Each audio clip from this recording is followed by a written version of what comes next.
Bonjour, bienvenue pour le Forum digital de l'agencement 2021, deuxième émission. Vous êtes sur Batijournal TV et avec mes nombreux invités, nous allons parler des tendances 2022. On voit qu'il y a des accélérations, mais enfin tout ça, vous allez nous en parler. On va commencer par les présentations. Johan Cheralier, bonjour. Bonjour Stéphane. Vous êtes responsable vente nationale chez Réo et je vais vous demander en quelques mots de nous présenter Réo. Alors Réo est un transformateur de polymères qui propose une gamme de bandes de champ la plus large sur le marché, mais aussi des panneaux décoratifs à destination des menuisiers, des agenceurs et une gamme aussi de volets roulants. À côté de vous, Éric Jacquard, bonjour. Bonjour Stéphane. Vous êtes à la direction générale de LMC et pareil LMC. Alors LMC est distributeur de composants et fabricant de solutions sur mesure pour les professionnels de l'ameublement et de l'agencement d'intérieur. À côté de vous, Ludovic Solaire, bonjour. Bonjour Stéphane. Vous êtes responsable développement affaires pour Vavin Technologies. Vavin Technologies Vavin Technologies, une société canadienne qui est un éditeur de logiciels destiné aux agenceurs d'intérieur, aux vendeurs de cuisine, qui permet de représenter en 3D les intérieurs qu'on souhaite vendre. En face de vous, Olivier Lecourt, Grand Maison, bonjour. Bonjour Stéphane. Vous êtes directeur commercial chez Corian. Oui, Corian est un fabricant de panneaux décoratifs en solide surface à destination des menuisiers et agenceurs. Et l'objectif est de laisser libre cours à l'imagination des architectes avec nos esthétiques. Avec votre produit, donc. À côté de vous, Sophie Bénard, bonjour. Bonjour. Vous êtes directrice artistique chez Sotexpro. C'est ça. Sotexpro. Sotexpro est une entreprise de fabrication de tissus d'ameublement M1, non-feu, spécialisée en jacquard et en impression numérique. Et à côté de vous, Yann Colfo, bonjour. Bonjour Stéphane. Yann, vous êtes responsable prescription chez Federer. Oui, tout à fait. Donc Flyderer est un fabricant. Flyderer, excusez-moi. Flyderer est un fabricant de panneaux mélaminés, stratifiés et compacts pour le mobilier, l'agencement intérieur et extérieur, donc pour les menuisiers et les agenceurs. Alors, on va parler tendances et on va commencer, on va s'interroger pour savoir comment on fait des tendances. Sophie, vous avez la parole. C'est à moi.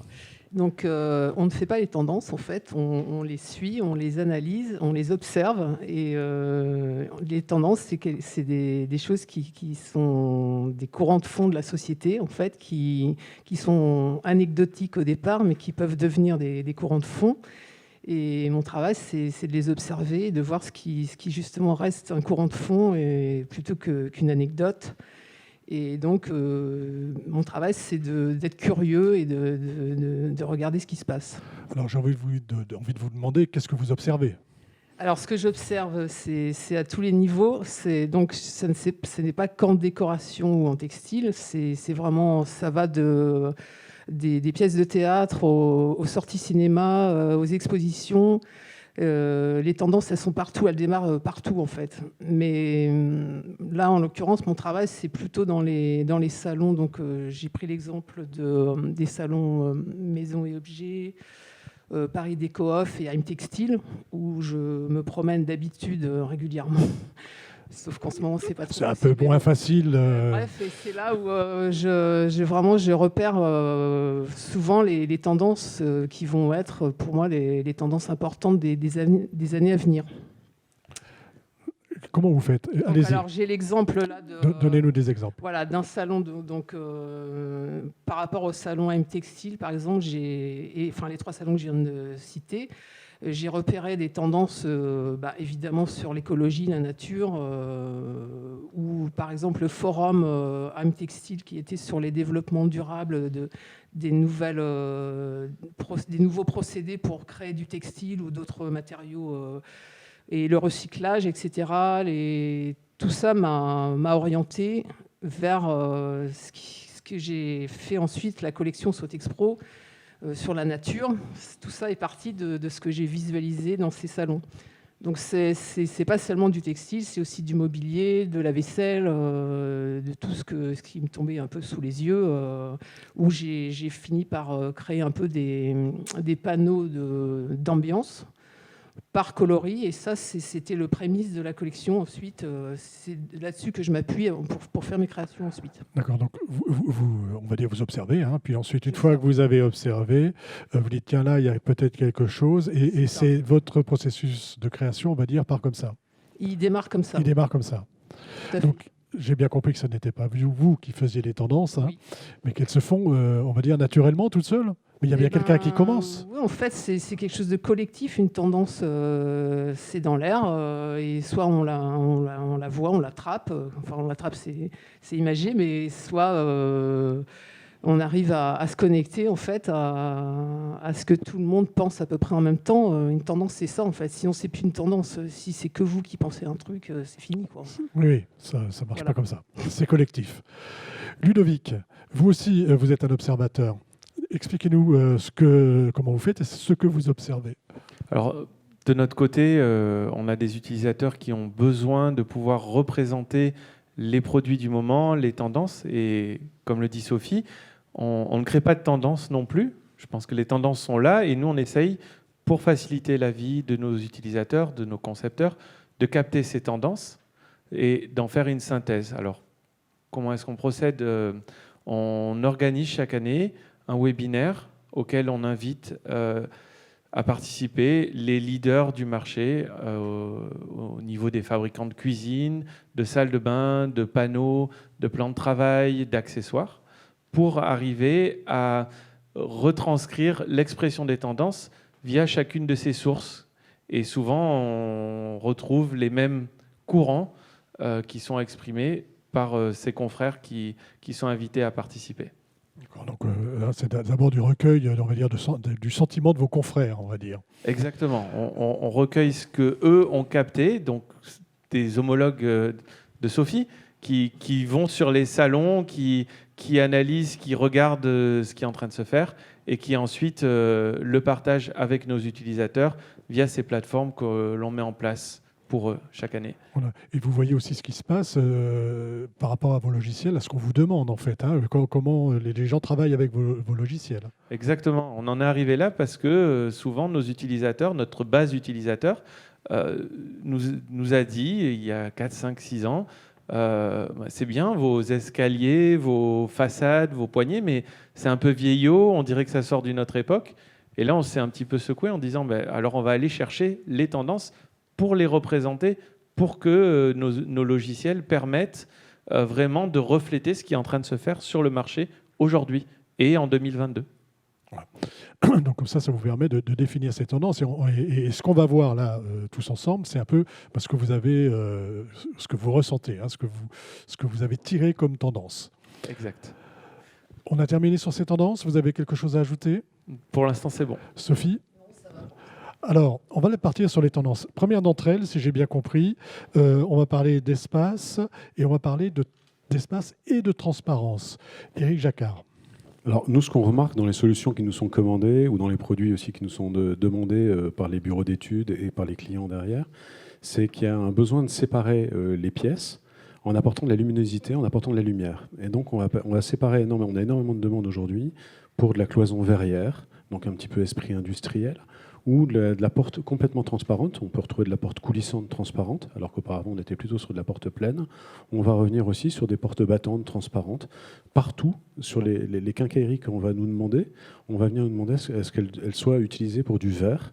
Et on va aussi retrouver ce besoin de transparence et ce besoin de luminosité sur les façades, par exemple, ou notamment ce qu'on appelle nous des façades cadre aluminium, sur lesquelles on va venir mettre un verre, et on va retrouver derrière le dressing, on va retrouver une armoire à vaisselle, enfin on peut tout retrouver derrière. Donc il y a un besoin et une demande de transparence sur le meuble et sur la séparation de pièces. L'idée, c'est de laisser passer la lumière, c'est de voir ce qui se passe de l'autre côté. On ne se cache plus ? Non, on ne se cache plus. Les espaces sont les espaces sont ouverts, mais on a aussi besoin un petit peu de les séparer, on va dire. Et cette ouverture se fera par la cloison lumineuse. Bon, après, il y a aussi une tendance de fond que l'on remarque souvent. C'est cette tendance industrielle, mais qui est en fait avec un contour. On va retrouver un contour noir un petit peu sur nos séparations de pièces, et au milieu, on aura la séparation. Enfin, on aura la paroi en verre. Donc ce besoin, en fait, on avait des trop grands espaces, finalement, on les ferme un petit peu. C'est ça l'idée? Je sais pas si on avait des trop grands espaces. Non, enfin, pour certains. C'est-à-dire qu'on laissait des espaces ouverts, on va dire. Oui. Et aujourd'hui, on veut garder cette ouverture, mais en même temps, on veut fermer un petit peu avec de la cloison transparente. C'est ça l'idée? Oui, il y a un peu de ça. Alors, c'est pas que des trop grands espaces. Il y a eu le besoin, alors par la période que l'on a connue le Covid, de séparer éventuellement l'espace de travail, le bureau, avec l'espace cuisine, et ça peut se faire avec une paroi simple, mais qui doit laisser aussi passer la lumière, parce que si on fait tous des petits espaces, on vient dans un espace qui est trop sombre et où on vit toute la journée, ça peut être un peu compliqué. Voilà, besoin d'espace, enfin besoin de lumière, besoin d'espace séparé, c'est un peu ça qui... Exactement. On a fini sur la transparence. Oui. Alors, cette tendance en accompagne une autre, et c'est la couleur noire. Vous avez la parole, Johan. Oui, tout à fait. C'est vrai qu'on l'a vu en fait que l'agencement intérieur influence grandement les tendances. L'idée très clairement, c'est de faire rentrer la lumière. Et donc nous, pour renforcer, pour faire ressortir cette lumière, on mise beaucoup sur le noir. Alors ça peut paraître un peu paradoxal. Oui, c'est assez paradoxal parce que d'un côté, j'ai envie de faire entrer de la lumière et puis je vais aller mettre des parois noires ou du noir. Est-ce que c'est quoi la logique? Alors en fait, nous ce qu'on s'est rendu compte, c'est que le contraste qui est apporté en fait par la couleur noire fait vraiment ressortir la présence de la lumière. Et donc du coup, on va avoir une dimension un peu magique qui est donnée dans les pièces. On va avoir plus de sophistication, un peu le côté chic, hein, très clairement. Faut faire attention à ne pas rentrer dans le total look, parce que là, pour le coup, on risquerait d'étouffer la pièce. Même si total look, hein, c'est du noir partout. C'est ça. Donc là, on le voit, il y a beaucoup de noir aussi dans les présentations, mais on essaie de rajouter quelques touches de couleur claire, on essaie de travailler aussi avec les finitions, on va travailler avec les accessoires aussi, beaucoup, les textiles hein, de Sophie. Après, ce qu'on essaie de faire, c'est de rompre le côté monotone du noir et de faire ressortir les éléments, que ce soit les éléments de cuisine ou autres. Il y a un côté très très important par contre avec lequel il ne faut pas jouer sur le noir, c'est l'aspect brillant. L'aspect, excusez-moi. Brillant. Brillant. Oui, c'est-à-dire pas de noir brillant, il faut que ce soit mat. Absolument. Voilà. Il faut vraiment éviter tout ce qui est surface réfléchissante, d'avoir trop de réflexion. Il faut vraiment utiliser de la surface mat. Et c'est d'ailleurs la raison pour laquelle, en fait, donc, du coup, chez Réo, on a travaillé sur une finition ultra mat, donc qui fait vraiment ressortir la profondeur de la couleur noire, le côté, la présence vraiment de cette couleur. Cette texture qu'on a choisie, on a essayé en fait de rendre une texture un peu soft, un toucher vraiment velouté, qu'on ait une sensation un peu sensuelle sur le matériau. Voilà, c'est pas uniquement la couleur, hein. Il faut il y a aussi l'aspect de la couleur. Il y a un et son toucher. Le côté touché qui est très très important au niveau des matériaux, surtout au niveau des surfaces, tout à fait. D'accord. Yann, je me tourne vers vous. Comment ça se passe chez vous, ce noir? Oui, donc effectivement, chez Flydairer, on est en plein lancement actuellement de notre nouvelle collection 2021-2024. Et effectivement, le noir est une des 4 grandes tendances que l'on a identifiées et sur lesquelles on s'est appuyé pour cette nouvelle collection. Ce qui est intéressant avec le noir, c'est que ça peut à la fois symboliser de l'élégance, ça peut symboliser de l'authenticité ou aussi une certaine forme de modernité. Je dirais c'est une question de dosage et d'association avec d'autres décors. Pour un style élégant, classique, on va par exemple le coordonner avec des décors neutres comme des beiges, des blancs cassés ou des niveaux de gris. Pour un côté intérieur plus design, on va plutôt le coordonner avec des teintes plus pastel, comme des roses pastel qu'on vient de lancer. Pour le côté authenticité, comme a pu en parler tout à l'heure Eric, on va souvent l'associer à des décors plus matériaux bruts avec des aspects béton ciré, des aspects terrazzo, des aspects acier. Et enfin, on a comme Johan a pu en parler de chez Réo, on a ressenti au niveau du noir une certaine forme ça représentait de la liberté pour les utilisateurs, parce qu'il faut savoir que le noir jusqu'à maintenant était quasiment un coloris interdit. C'était un coloris très difficile d'emploi, qui était fragile aux micro-rayures. Et grâce aux innovations technologiques, donc les nouvelles finitions de surface mat anti-trace qui ont été développées, on peut maintenant l'utiliser comme n'importe quel autre coloris. Et on sent derrière ça l'envie de l'utilisateur d'utiliser une couleur qui était interdite jusqu'à maintenant. Il y a un engouement pour Oui, le noir. il y a clairement un engouement, et à tel point qu'on a développé les finitions mat anti-trace sur tous nos supports. Donc les utilisateurs peuvent l'avoir sur des panneaux agglomérés laqués, où l'agenceur a juste à usiner et venir plaquer des champs de coordonnées de chez Réo. Ça peut être en usage intensif, en stratifié, pour des plans de travail de cuisine, pour des tables de réunion, ça peut être pour des tables dans des restaurants. Et après, on l'a développé aussi dans la nouvelle collection en compact pour des espaces plus de sanitaires, ou pour des centres commerciaux, pour des espaces de bureau. On a envie de mettre du noir pour le côté élégant aussi dans ces espaces-là, quoi. Côté élégant. C'est ce que je retiens, hein, élégance. Je retiens quand même, c'est très... Enfin, il y a beaucoup... on parle d'élégance, on parle un peu presque de luxe, non ? Tout à fait. Là encore, c'est vraiment une question d'association. Et le noir, par les associations et par le dosage du noir, va pouvoir être utilisé dans plein d'ambiances différentes. Et c'est ça, je dirais, le trait commun du noir dans toutes les ambiances qu'on peut retrouver actuellement. Oui. Sophie, avant de vous interroger sur ce que vous faites chez vous en noir, j'ai une question par rapport au noir. La couleur noire, c'est la couleur du deuil, hein, de la tristesse, de choses comme ça. Comment on arrive à passer de l'un à l'autre ? Comment on peut avoir envie de noir chez soi ? Le noir, pour moi, c'est pas ça, c'est pas la tristesse. Au contraire, c'est une couleur qui sublime toutes les autres couleurs, en fait, et qui est très élégant, comme vous disiez. Et il se marie à toutes les autres couleurs, en fait. Il les met en valeur. Il les met en valeur. Est-ce que c'est la première fois que le noir arrive comme ça dans faire du noir, oui, je pense. Enfin, moi, j'ai jamais vu avant, à part dans des domaines un peu plus pointus, voilà, où l'édition pour les particuliers, tout ça. Mais sinon, oui, c'est dans l'hôtellerie, etc. C'est nouveau pour moi. C'est quelque chose d'assez nouveau. Vous confirmez que c'est quelque chose d'assez nouveau ?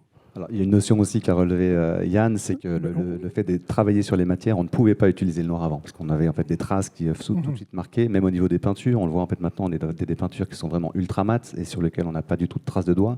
Et le travail des matières a permis maintenant l'utilisation du noir.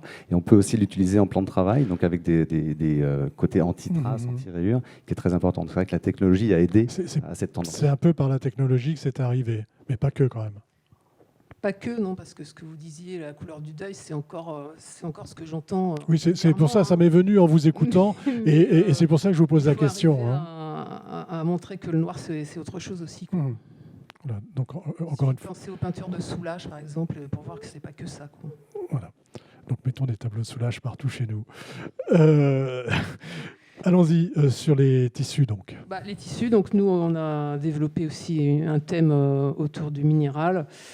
C'est pas tout à fait ça. Enfin bon, attendez, vous pouvez déjà nous parler de celle-ci. C'est pas cette photo ? C'est pas moi, ça. C'est pas vous. Ah. Non plus.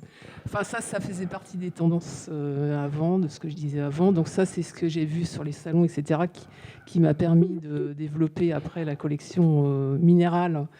D'accord. Malheureusement, je crois qu'on n'aura pas le visuel. Donc là où je suis partie sur l'idée de la lave et de toutes les couleurs du noir, voilà, pour ce thème. Voilà. Donc cette collection, quand vous dites la lave, c'est le basalte, ça, c'est des mots qui reviennent beaucoup. Hein.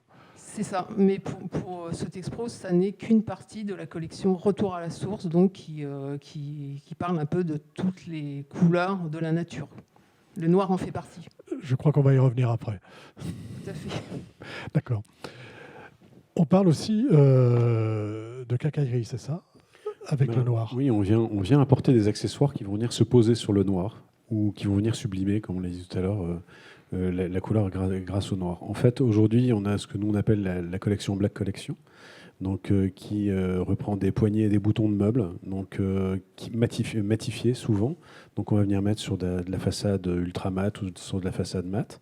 Comme ça vient se fondre complètement dans le décor. On va retrouver aussi des supports de tablettes. On peut retrouver des pieds de table en noir. Donc tout ça, on voit augmenter les volumes et une forte demande là-dessus. Parce qu'on est dans cet esprit justement de ramener d'avoir du noir aussi dans les accessoires autour du meuble. Et on va remarquer aussi quelque chose de complètement différent. C'est sur une collection qui est plutôt dorée. On va venir aussi des fois apporter des quincailleries, notamment des poignées de meubles dorées sur ces façades noires. Et là, on va complètement faire ressortir justement la beauté et le design de la poignée qu'on retrouvera plutôt sur des designs assez épurés, un petit peu danois, ce qu'on appelle comme ça chez nous. Merci pour la transition. Et parce qu'on ne parle pas, on parle de noir, hein, mais on va voir qu'il n'y a pas que le noir, ou en tout cas on peut le faire varier, enfin jouer avec d'autres couleurs, d'autres aspects. On va parler avec vous, Yann, de style scandinave. De quoi s'agit-il? Oui, effectivement, donc le style scandinave est... Ça, c'est une troisième tendance hein, qu'on voilà, remarque, que vous avez remarqué. qui était déjà présente, mais qui s'est amplifiée, je dirais, avec le confinement. Le style scandinave représente une invitation au voyage avec une connotation naturelle, un aspect bord de mer, bord de rivière. Ça permet de générer des espaces plutôt chaleureux, un appel au confort et un côté accueillant. Nous, on travaille toujours beaucoup sur tout ce qui est espace bureau, retail, et on était beaucoup jusqu'à maintenant sur plutôt des teintes scandinaves foncées, donc des bleus-verts foncés. Et avec le confinement, ça s'est traduit auprès des utilisateurs par une recherche d'espace et de luminosité, comme Eric a pu en parler tout à l'heure. Et au niveau des teintes, donc, et notamment des teintes scandinaves, on a ressenti la nécessité d'éclaircir davantage ces teintes et d'évoluer davantage sur des teintes scandinaves pastel. Voilà, et donc ça se reflète notamment dans la nouvelle collection. Comme on a tendance de dire, on avait besoin de faire rentrer l'extérieur à l'intérieur et donc d'éclaircir ces teintes qui existaient jusqu'à maintenant. Et ça, je peux le marier avec le noir dont on a parlé tout à l'heure. Tout à fait, comme on a pu le regarder, on a lancé une dizaine de coloris et notamment le rose lotus qu'on a évoqué se marie très très bien avec un noir mat.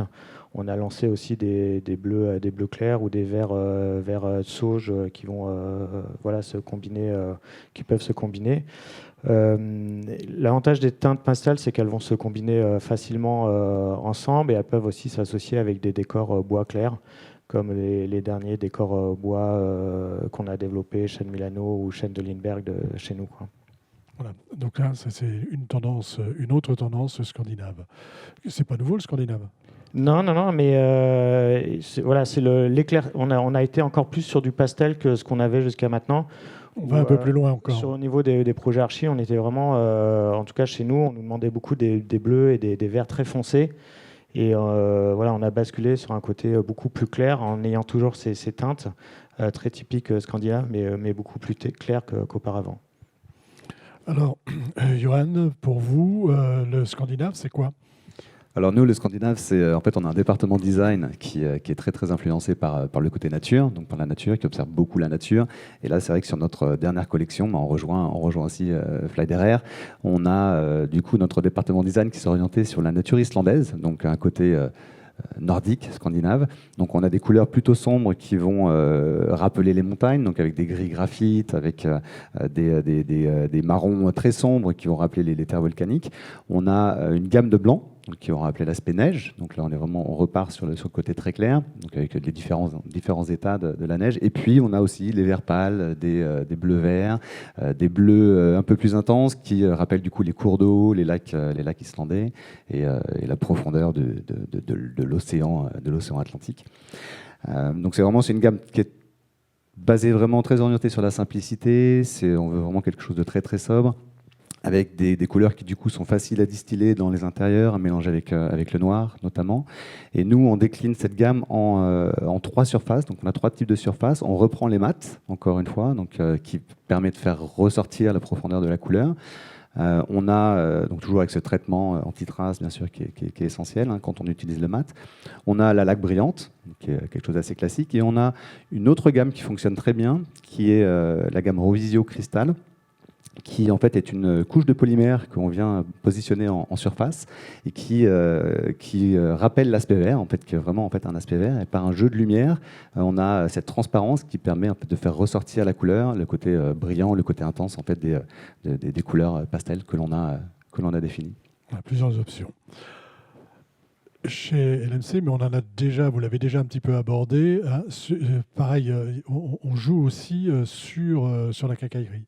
Oui, alors que sur une façade, pour ouvrir un meuble ou pour ouvrir une porte, il faut à un moment poser une poignée, un bouton, et on va rester aussi dans la simplicité. Et après, on ne va pas venir mettre une couleur clinquante. Alors, même si les coloris qu'on va toucher peuvent paraître clinquants, aujourd'hui, on va avoir une gamme, par exemple, de la Gold Collection, qui est donc des couleurs or, mais or mat, qui vont venir se poser sur des façades un petit peu pastel, mais on va rester avec des formes très simples, justement pour garder cet esprit un petit peu scandinave. On retrouve exactement aussi les mêmes choses, par exemple sur les poignées de porte de séparation de pièces, où là on va pouvoir retrouver aussi des gammes, soit en or mat, soit ce qu'on appelle en look inox, mais plus matifié, et qui vont venir un petit peu, non pas se fondre, mais parce que là on vient pas chercher à se fondre, mais à rester dans un esprit très très simple au niveau du design. C'est un petit peu cet esprit design scandinave. Voilà, esprit simple. On a fait le tour du scandinave. Vous voulez ajouter quelque chose? Tout va bien. Alors, de la Scandinavie, on va passer à la nature, au naturel. Ça paraît évident. Et ça, c'est quelque chose aussi que vous avez remarqué comme tendance importante. Et je m'adresse à vous, Olivier, pour Corian. Dites-moi comment ça se passe chez vous de ce côté-là, de ce retour au naturel, de cet aspect de la nature. Oui, alors nos équipes marketing et de designers ont sorti effectivement des nouvelles teintes qui sont fortement inspirées de la nature.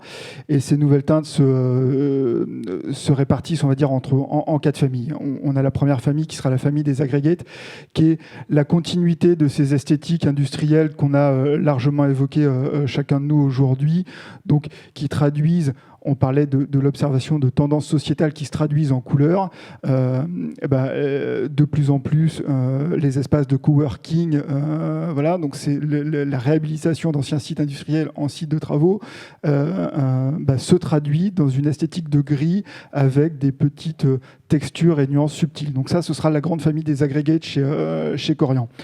Il y a une deuxième tendance qui est celle que vous voyez, c'est la tendance des terrazzo. Alors les terrazzo, c'est une tendance qui vient du mid-century, qui sont des couleurs très classiques, puisqu'on parle de blanc, de gris et de noir, donc qui sont des couleurs classiques, dans lesquelles on va venir apporter de la nuance en mettant des inclusions angulaires, blanches, grises ou noires, suivant le fond qui sera utilisé. Donc l'exemple qui est là, c'est le basalte. Le basalte, une fois de plus, qui est issu de la lave, et donc on retrouve ce côté très naturel. La troisième des grosses tendances, c'est la tendance des linéaires. Donc au lieu de sortir, de rester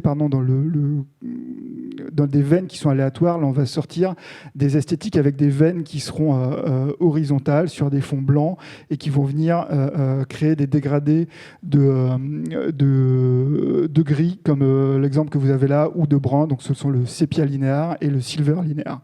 Et enfin, la quatrième des familles qu'on a, c'est la famille des New Wood qu'on a sorti.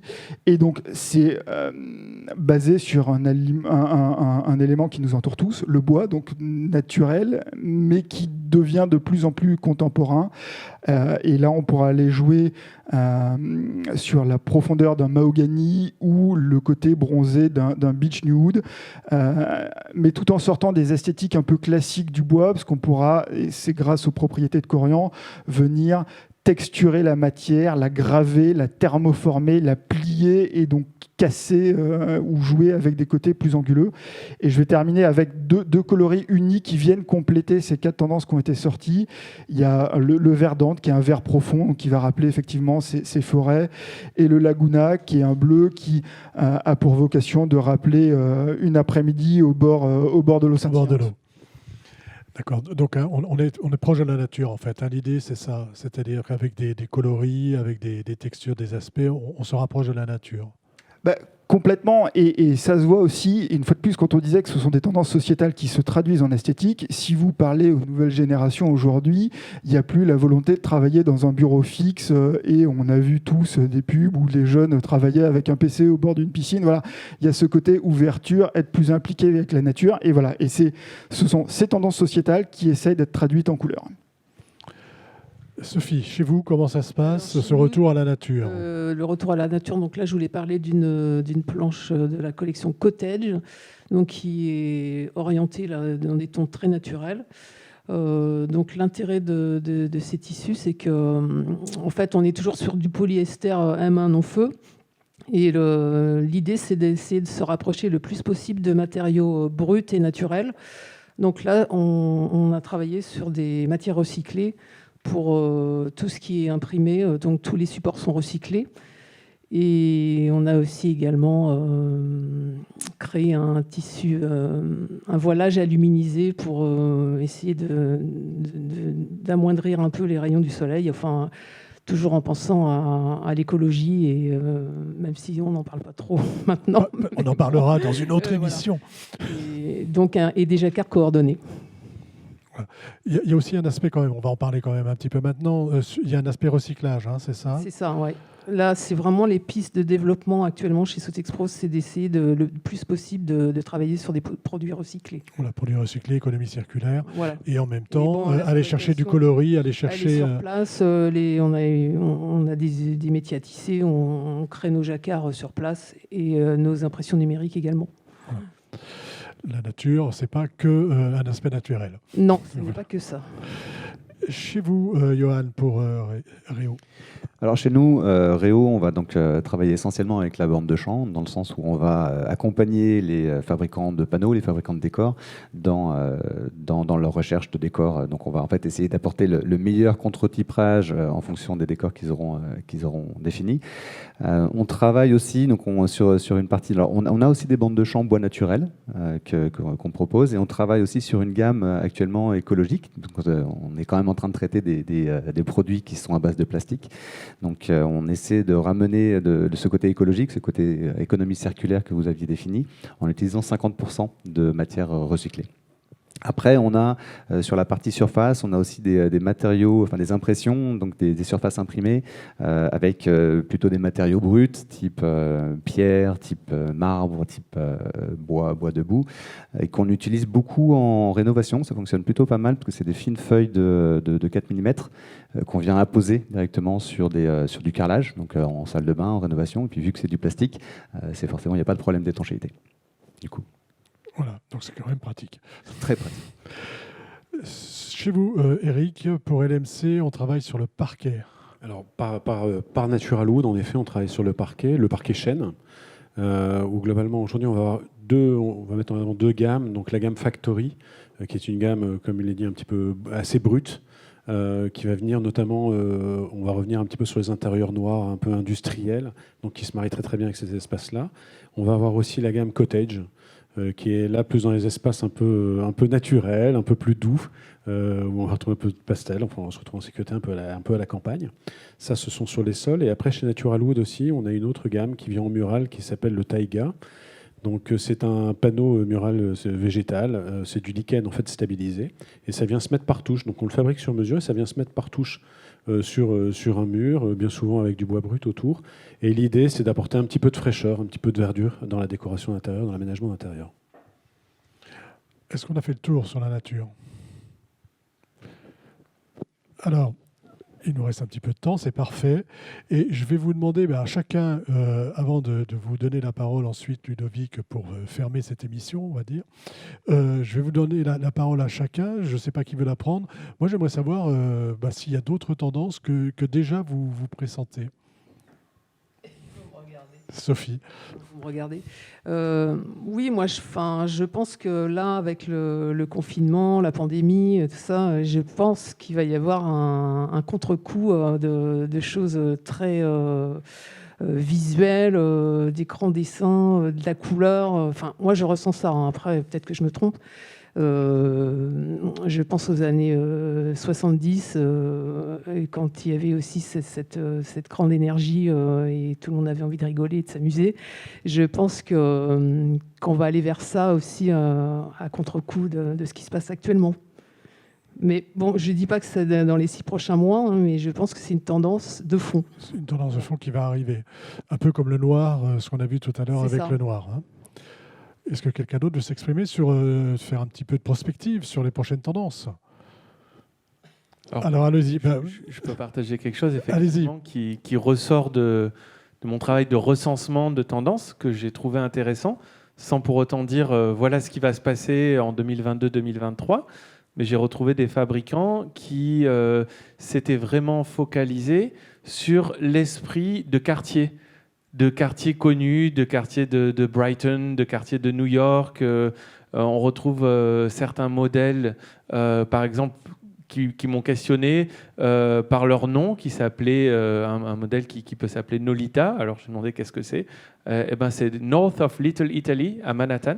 Ok, très intéressant. Et donc des directeurs artistiques comme Sophie ont flâné dans le quartier pour essayer d'extraire l'essence de certains quartiers populaires dans le monde, connus de tous, plus ou moins, et pour là-dessus ressortir un coloris, une tendance vraiment spécifique qui viennent amener un endroit où on ne peut plus aller en ce moment, chez nous. Voilà. D'accord, on amène par le décor, hein, par le fait qu'on puisse plus bouger et aller dans... Rappelez-moi le nom du quartier. Nolita, North of Little Italy. D'accord. Est-ce que quelqu'un veut encore s'exprimer sur cet aspect prospective, tendance Eric? Non, enfin moi je rejoins un petit peu l'esprit de revenir un petit peu sur soi, enfin même s'il y a un besoin peut-être d'extravagance sur. Vous pensez qu'on va pas avoir envie de sortir? Si, mais si on a tous envie de sortir aujourd'hui, ça c'est clair.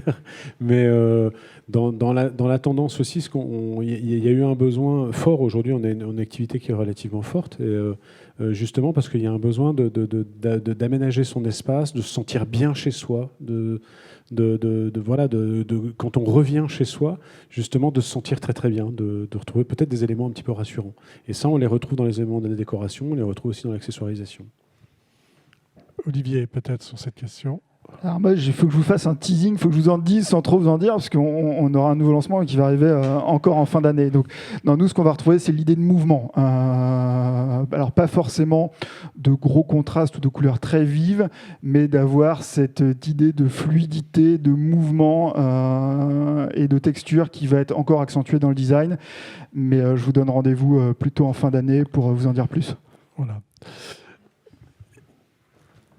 Et au niveau si vous voyez des choses déjà poindre dans les demandes qu'on fait. Après, au niveau des nouvelles collections, nous, on a beaucoup mis l'accent aussi sur tout ce qui était fine art, le côté un peu artisanal qu'on a ressenti actuellement.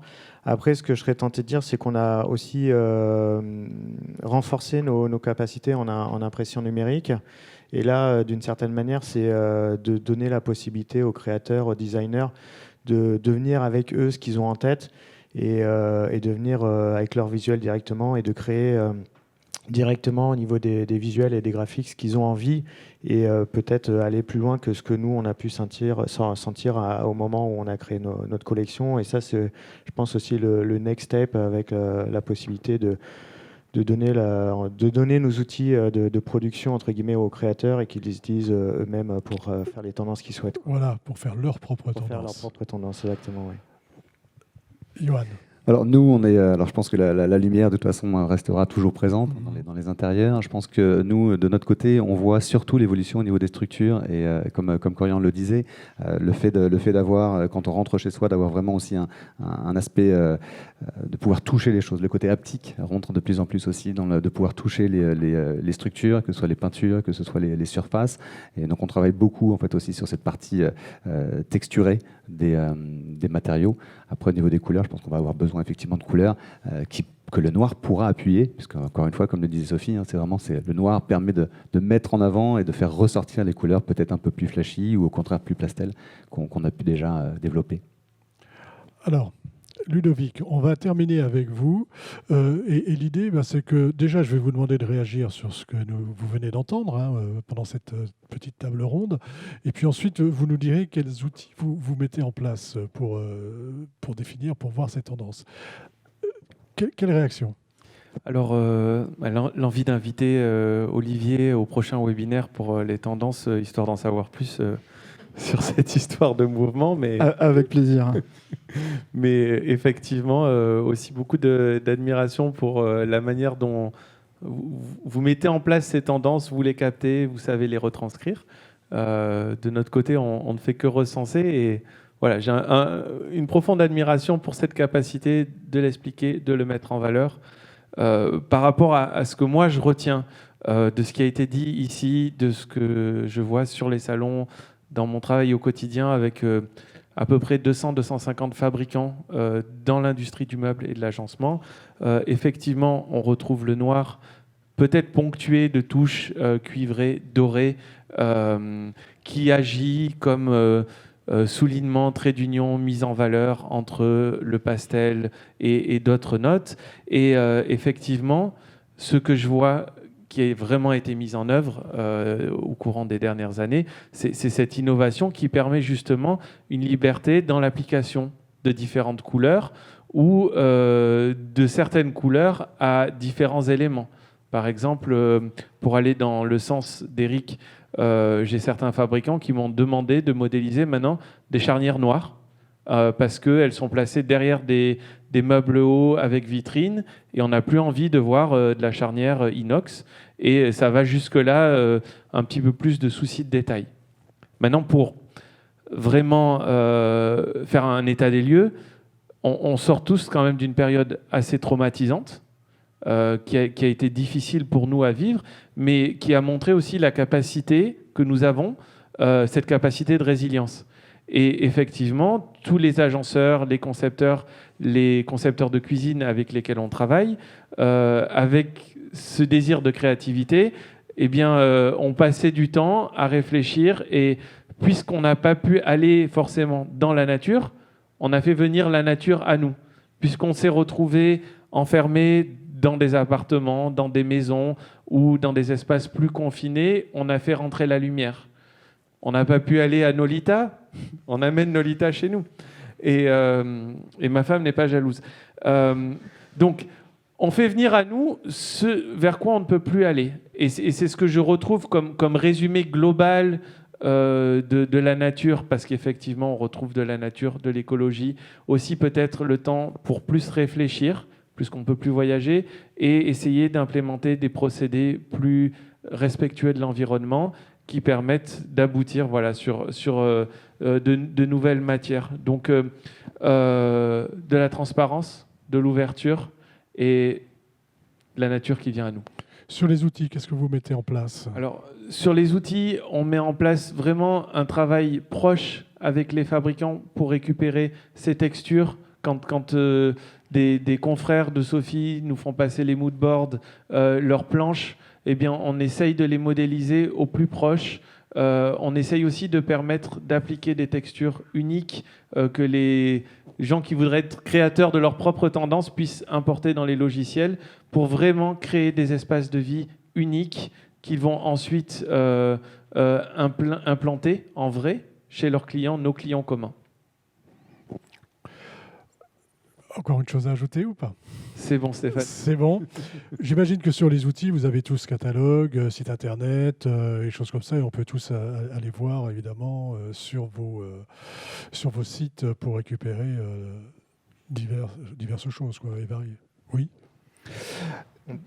Au-delà de ça, je pense que c'est ce que Johan disait aussi, il y a besoin de toucher les éléments. Donc un point qui est important, c'est il ne faut pas que les menuisiers, les agenceurs qui nous écoutent hésitent à nous contacter et à nous demander des échantillons pour vraiment jouer, tester et s'approprier la matière, puisque c'est finalement eux qui la mettent en musique. Ce sera le mot de la fin.